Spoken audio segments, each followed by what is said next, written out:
नमस्कार, मैं हूं सुमित आजाद और आप देख रहे हैं ग्लोबल न्यूज। दोस्तों, 5 बहुत बड़ी अपडेट लेकर के आया हूं इस वीडियो में। वैसे तो मैंने स्ट्रीम मीडिया में सिर्फ डर ही डर फैलाया जा रहा है, लेकिन कुछ 5 ऐसी जानकारियां, ऐसी खबरें हैं जो बहुत ज्यादा छुपी हुई हैं, लेकिन आपको जानना बेहद जरूरी है। इस वीडियो में आपको बताने वाला हूं। लेकिन उससे पहले, यदि आप थायराइड, जो कि एक बहुत ज्यादा गंभीर बीमारी बन जाती है, लोगों को परेशान करती है, तो इसको बारीकी से समझना चाहते हैं, इसका इलाज भी जानना चाहते हैं, तो ये जो वीडियो है इसमें सुनील मेहरा जी ने बहुत अच्छे से एक्सप्लेन किया है। इस वीडियो का लिंक इस वीडियो के डिस्क्रिप्शन में मिल जाएगा, आप इसको जाकर के जरूर देखें। 5वीं खबर के तौर पर डॉक्टर बीआरसी सर के नए वीडियो को लेकर के और आपके लिए जरूरी महत्वपूर्ण सूचना आपको देनी है, तो 5 खबरों को चलिए शुरू करते हैं। तो सबसे पहले बात करते हैं कि कॉलेज में, एक कॉलेज है जिसका नाम आरसी पटेल और ये है सिरपुर में। इन्होंने अभी एक अनाउंसमेंट किया है और व्हाट्सएप पर सब बच्चों को मैसेज भेजा है कि 15 मई से पहले पहले आप सभी लोग टीका लगवा लीजिए। अच्छा, टीका लगवाने का फायदा क्या होगा कि आपको जो इंटरनल मार्क्स मिलते हैं ना बड़े बड़े कॉलेजों में, तो अगर आपने खुद ने लगाया है तो 2 नंबर इंटरनल 2 नंबर मिल जाएंगे, और आपकी फैमिली में जितने भी लोग आपसे रिलेटेड है उन्होंने सबने लगवा लिया है तो उसके 3 नंबर मिल जाएंगे। यानी कि एक तो अब लालच दे दिया जा रहा है छात्रों को कि आप ये टीका लगवा लीजिए, इंटरनल मार्क्स मिल जाएंगे, बहुत बढ़िया, और अगर नहीं लगवाएंगे तो नहीं मिलेंगे। उसके अलावा सख्ती पूर्ण तरीके से लिखा है नीचे कि यदि आपने टीका नहीं लगवाया तो किसी भी हालत में आप कॉलेज में प्रवेश नहीं हो सकते, आ नहीं सकते। अब ऐसे में यदि नए छात्र भी एडमिशन लेंगे जब भी सेशन स्टार्ट होगा, तो जाहिर सी बात है जो पुराने स्टूडेंटों को भी ये आदेश दे दिए गए हैं कि अभी स्कूल आना है तो टीका लगवा लो। तो हो सकता है कि अब ये एडमिशन जब लेते हैं उसमें जो डॉक्यूमेंट मांगते हैं उसमें भी एक सर्टिफिकेट जरूर मांगेंगे, जिस सर्टिफिकेट में लिखा होना चाहिए कि आपको टीका लग चुका है। तो इस तरह से जो भी कॉलेज, अभी तो इस कॉलेज ने आदेश दिया है ये मुझे पता चला, तो उसके बारे में मैं बता रहा हूं। हो सकता है कि और भी कॉलेजों ने इस तरह के रूल बताए हैं या बनाए हैं, तो अभी जागने की जरूरत है, क्योंकि इसका समाधान बहुत जरूरी है। छात्रों में भी बहुत ज्यादा कोहराम मच जाएगा इस हिसाब से। तो आप अपनी राय जरूर रख सकते हैं कि, हालांकि इसके ऊपर एक कुछ जो एक्सपर्ट हैं उनका इंटरव्यू मैं लूंगा कि इस समस्या से कैसे बचाया जा सकेगा आप सभी को, लेकिन आप फिलहाल अभी कमेंट बॉक्स में इस पर अपनी राय दे सकते हैं। चलिए दूसरी खबर की बात करते हैं। तो आईआईटी कानपुर और आईआईटी हैदराबाद के साइंटिस्ट हैं, तो वो कह रहे हैं कि भाई साहब ये जो वायरस है ना, अब इसकी जो केसों की संख्या है वो 15 मई के आसपास बिल्कुल पीक पर होगी। यानी कि अभी तो बस डेमो चल रहा है ये दूसरी लहर का, अभी इतनी खतरनाक तरीके से ये रूप ले लेगा कि भाई हालात बहुत ज्यादा बेकार हो जाएंगे। ये कहना है आईआईटी कानपुर के साइंटिस्ट और आईआईटी हैदराबाद के कुछ साइंटिस्टों का। हालांकि उन्होंने कहा है कि ये संख्या है लगभग 10 लाख से ऊपर चली जाएगी। तो अब देखते हैं उनकी प्रेडिक्शन में कितनी सच्चाई है, या फिर उनके विज्ञान में, या जिस भी आधार पर वो कह रहे हैं कितना सच है, वो आगे देखने के बाद ही पता चलेगा। फिलहाल के लिए उनका स्टेटमेंट है जो आपको मैंने बता दिया। चलिए तीसरी खबर की बात करते हैं। तो ये बड़ी गंभीरता से भरी हुई है, जो कि मेन स्ट्रीम मीडिया बिल्कुल दिखा नहीं रही है। हुआ क्या था, पहले 2 घटना बताऊंगा मैं। हालांकि इस तरह की बहुत सारी घटना घट रही हैं। अभी एक घटना क्या घटी कि बेटे ने, एक बेटा था, उसके पिता को ये वाली चीज हो गई, बीमारी।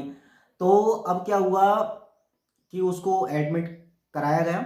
उसके बाद क्या करा कि भाई, जैसे कि आपको पता है कि जब भी ये जो बीमारी है ये किसी को हो जाती है तो परिजनों को तो उस वाले वार्ड में एंट्री मिलती नहीं है जिसमें इस मरीजों को रखा जाता है।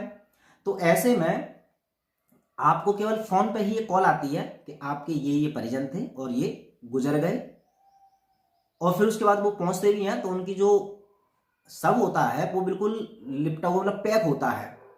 तो शमशान घाट में जाकर के एक बेटे ने अपने पिता का चेहरा देखना चाहा कि भाई हमें तो अपने पिता का चेहरा देखना है, जिद करी, बहुत ज्यादा जिद। अच्छा, जिद करने के बाद जब चेहरा दिखाया गया, हैरान कर देने वाला था। उसमें उसके पिता तो छोड़िए, कोई पुरुष था ही नहीं, उसमें महिला का शव निकला। इनकी बताया गया कि ये तुम्हारे पिता हैं और उसमें महिला का शव निकला। तो आप अंदाजा लगाइए किस लेवल की धांधली है, किस लेवल का, मतलब इंसानियत नाम की कोई चीज नहीं। अब उनके पिता का पता नहीं क्या किया होगा। तो इतनी इतनी बड़ी घटना, इतनी इतनी गंभीर और इतनी मतलब इंसानियत को कलंकित कर देने वाली घटनाएं घट रही हैं। लेकिन सबसे गंदी बात यह है कि जो लोग ये कर रहे हैं तो उनकी इतनी गलती नहीं है। एक्चुअल में जो मेन स्ट्रीम मीडिया वो पता नहीं क्या क्या दिखाती रहती है, लेकिन इन घोटालों के बारे में बिल्कुल भी नहीं दिखा रही है, जिससे कि शायद इन पर कुछ एक्शन भी लिया जा सके। तो ये भी बड़े दुखद की बात है। अच्छा, दूसरी घटना क्या थी? दूसरी घटना एक और, उसका तो वीडियो भी काफी वायरल हुआ है और वो पता भी किया कि उसमें सत्यता भी थी कि एक पुरुष था तो उसकी 6 महीने की बच्ची, 6 महीने का बच्चा था। अब वो जैसे उसको जांच किया गया तो जो जांच की रिपोर्ट होती है ना, वो काफी टाइम बाद आती है, थोड़े बहुत दिन बाद। तो ऐसा बोल करके उसको एडमिट कर लिया कि इसको ये पॉजिटिव आई है, ये पॉजिटिव आया है बच्चा। अब पॉजिटिव आ गया ऐसा करके उन्होंने एडमिट कर लिया। उसके कुछ दिन बाद ही उसकी जान भी चली गई, वो उसकी मृत्यु हो गई। लेकिन जब उसने जिद करके उसकी जो टेस्ट वाली रिपोर्ट है वो जब देखी तो उसमें तो भाई साहब निगेटिव था, यानी कि मरीज का रिजल्ट निगेटिव, जो ये बीमारी का जो टेस्ट था। लेकिन उसको ये कह करके ही घोषित कर दिया कि ये मर गया इस बीमारी की वजह से। जब वो बीमारी नहीं भैया तो इस बीमारी से कैसे मर गया? तो बड़ा घोटाला। हालांकि वो बिलख बिलख करके रो रहे थे अस्पताल में, लेकिन कोई सुनने वाला नहीं था। तो वहां पर भी सबकी अंधे बने हुए हैं। अगर हाल ही में सरकार या देश की हालत की बात करें तो एक तस्वीर से बड़ा अच्छे से जाहिर हो सकता है कि यहां पर सरकार, न्यायपालिका और मीडिया, ये तीनों गांधी जी की जो 3 बंदर के सिंबल हैं उसका रोल निभा रही है। तस्वीर देख करके आप सब समझ गए होंगे, सत्यता यही है। चलिए बात करते हैं चौथी खबर की। और चौथी खबर के रूप में जो अभी हाल ही में नरेंद्र मोदी जी और केजरीवाल जी का जो एक वीडियो लीक हुआ था, जिसमें कि केजरीवाल जी ने एक मीटिंग को लाइव कर दिया, इस पर भड़क गए मोदी जी। मोदी जी एक्चुअल में इसका रीजन क्या था, इसके पीछे का पहले सच बता देता हूं। एक्चुअल में आपने अगर वो वीडियो सही से देखी हो तो अरविंद केजरीवाल जी ने एक अच्छा सा जायज क्वेश्चन पूछ लिया। अब उसका जवाब तो उनके पास था नहीं। जब जवाब नहीं था तो उनको परंपरा, प्रोटोकॉल, ये सारी चीज याद आ गई। अच्छा, उनकी इसी प्रतिक्रिया पर रेवल सदानंद पति, जो कि एक सोशल एक्टिविस्ट हैं, और एक पूनम पंडित, जो भी वो भी एक किसानों की नेता भी, उभरती नेता भी हैं, उन दोनों ने कितनी खतरनाक प्रतिक्रिया दी है, पहले वो देख लेते हैं, फिर 5वीं खबर डॉक्टर BRC सर की बात करते हैं। बहुत ही अच्छे तरीके से बीजेपी की केंद्रीय शासित सरकार से एक मैसेज आता है कि प्रोटोकॉल के उल्लंघन का कार्य हुआ है। अरे सर, आपको प्रोटोकॉल की बड़ी जल्दी पड़ी है बीजेपी वालों। प्रोटोकॉल का नियम टूट जाना। जब आप कोरोना में रैलियां करते हैं साहब, तब प्रोटोकॉल नहीं टूटते क्या? जब आप लाखों की भीड़ तादाद पे लाते हैं तब प्रोटोकॉल नहीं टूटते? धन्यवाद करते हैं दिल्ली के मुख्यमंत्री अरविंद केजरीवाल जी का कि कम से कम परमात्मा जो बैठे हुए बन के मोदी जी को याद दिलवाया कि प्रोटोकॉल कोई चीज हो। हाल तक वे भूल गए प्रोटोकॉल का हो, उन्हें कुछ नहीं पता ही, सारी बात वे भूल गए।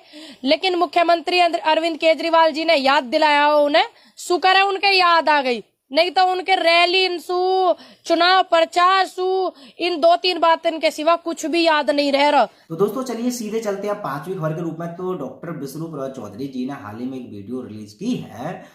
वो वीडियो का लिंक इस वीडियो डिस्क्रिप्शन में मिल जाएगा। उसका फायदा ये है कि यदि आपके घर में या परिवार में किसी की भी ऑक्सीजन लो हो रही है तो आपको वेंटिलेटर पर जाने की आवश्यकता नहीं है, क्योंकि वो एक तो खतरनाक भी बताते हैं डॉक्टर BRC सर, उसके अलावा खतरनाक नहीं भी वेंटिलेटर तो भैया आपकी किस्मत में भी तो नहीं है, पैसे इतने ज़्यादा जाते हैं। तो ऐसे में घर पर ही अपनी ऑक्सीजन लेवल कैसे बढ़ा सकते हैं, बड़ा सिंपल तरीके से उन्होंने बताया है।